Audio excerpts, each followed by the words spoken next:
एक महत्त्वाची अपडेट या हल्ल्याच्या संदर्भातली समोर येते। हल्ल्यात आतापर्यंत 28 पेक्षा अधिक पर्यटकांचा मृत्यू झालाय। जम्मू काश्मीरच्या पहलगाममध्ये दहशतवाद्यांनी जो लोग एंजॉय करने यहाँ पे आ रहे थे और उनको यहाँ पे आज डेड बॉडीज यहाँ से लेनी पड़ रही है। इससे मुझे लगता है कि घटिया हरकत कोई नहीं हो सकती।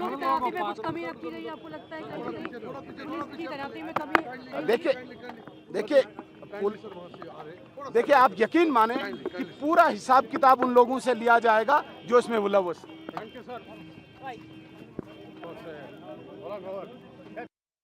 मधील ही काही दृश्य देखील आपण पाहतोय। श्रीनगर मधील नागरिकांच्या प्रतिक्रिया ज्या येत आहेत त्या सगळ्या प्रतिक्रिया आम्ही प्रेक्षकांपर्यंत पोहोचवतोय। त्या ठिकाणची परिस्थिती आपल्याला प्रतिक्रियांच्या माध्यमातून कळते आहे। काश्मीर बंदची हाक देण्यात आलेली आहे आणि हे सगळे दृश्य आम्ही तुम्हाला दाखवतोय। तर महाराष्ट्रातील 8 पर्यटकांचा मृत्यू झालाय, तर एकूण 28 पेक्षा अधिक पर्यटकांचा यामध्ये मृत्यू झालेला आहे। पर्यटकांसह अनेक स्थानिक नागरिक देखील या हल्ल्यामध्ये जखमी झालेले आहेत। तर महत्त्वाची बातमी आपण पाहतो, या हल्ल्यामध्ये 28 पेक्षा अधिक पर्यटकांचा मृत्यू झालेला आहे।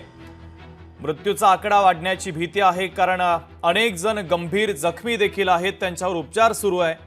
पैकी आधी महाराष्ट्रातील 6 जणांचा मृत्यू झालेला होता, त्यामध्ये 2 मृत्यूंची आणखीन भर पडलेली आहे।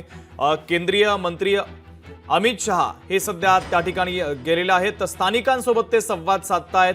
नेमका हल्ला कसा झाला या संदर्भातली माहिती ते घेत आहेत। आपल्या भावना देखील हे सगळे स्थानिक त्यांच्या समोर व्यक्त करत आहेत। जे पर्यटक आहेत ते त्यांच्याशी संवाद साधतायत, आपल्या भावना देखील व्यक्त करतायत।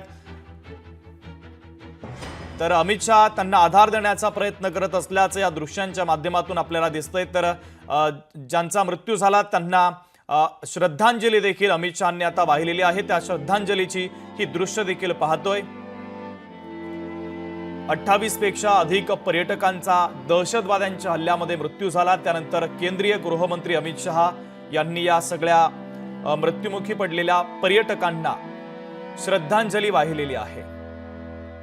वाकई आज जो सर है शर्म से झुका हुआ है, क्योंकि such acts of violence have no place in our society. और ऐसे दिन दहाड़े बाइसरन जैसी जगह में ये होना, जहाँ सीआरपीएफ पर्सोनल ही नहीं, वहाँ आर्मी के भी लोग हैं, वहाँ जेके पुलिस के लोग भी पेट्रोलिंग करते हैं, तो ये दिन दहाड़े होना is extremely shocking and there is no place for such acts of violence in our society. और ये उन्हीं पे अटैक नहीं है, ये हमारे कल्चर पे, हमारी कश्मीरियत पे भी अटैक है। वो कश्मीरियत जो हमारे खून में, रग रग में हमारी है। तो इट्स एक्सट्रीमली अनफॉर्चुनेट और हम इस एक्ट को कंडेम करते हैं। And my deepest condolences to the families, who've lost their loved ones today. जो हुआ है वो गलत हुआ है और इसका इफेक्ट टूरिज्म पे आएगा। ये जो घटना है ये कश्मीर के टूरिज्म के लिए बहुत ही माने ये अच्छा नहीं है, क्योंकि बहुत सारे लोग आ रहे थे कश्मीर में टूरिज्म के लिए, तो ये तो बहुत ही बुरा हुआ। पहलगाम में हिंदुओं के साथ नरसंहार हुआ है, जो 27 हिंदुओं को मारा गया है चुन चुनकर, उससे मन में दुख तो है ही, लेकिन क्रोध और गुस्से की इंतहा की कोई सीमा नहीं है। देश के प्रधानमंत्री श्री नरेंद्र मोदी जी से और अमित शाह जी से और पूरी सरकार से दरख्वास्त, हाथ जोड़कर दरखास्त करना चाहता हूं कि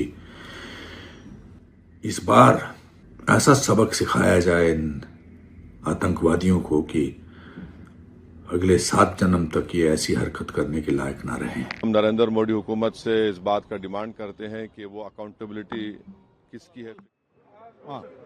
पहलगाम इथे झालेला दहशतवाद्यांचा भ्याड हल्ला याचा सर्वप्रथम आम्ही निषेध करतो। खरं तर हा भारतीयावरचा हल्ला आहे, भारत देशावरचा हल्ला आहे असं आम्ही समजतो।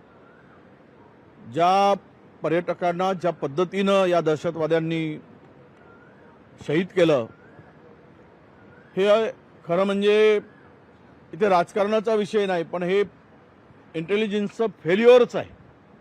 जिथे हजारो पर्यटक असतात तिथे साधा पोलीस किंवा आर्मीचं कोणी असू नये आणि दहशतवाद्यांना रान मोकळं केल्यासारखं या आणि मारा अशा पद्धतीचं त्या ठिकाणी जर परिस्थिती निर्माण होत असेल तर मग इंटेलिजन्स काय करत होतं त्यांना याची माहिती नव्हती काय?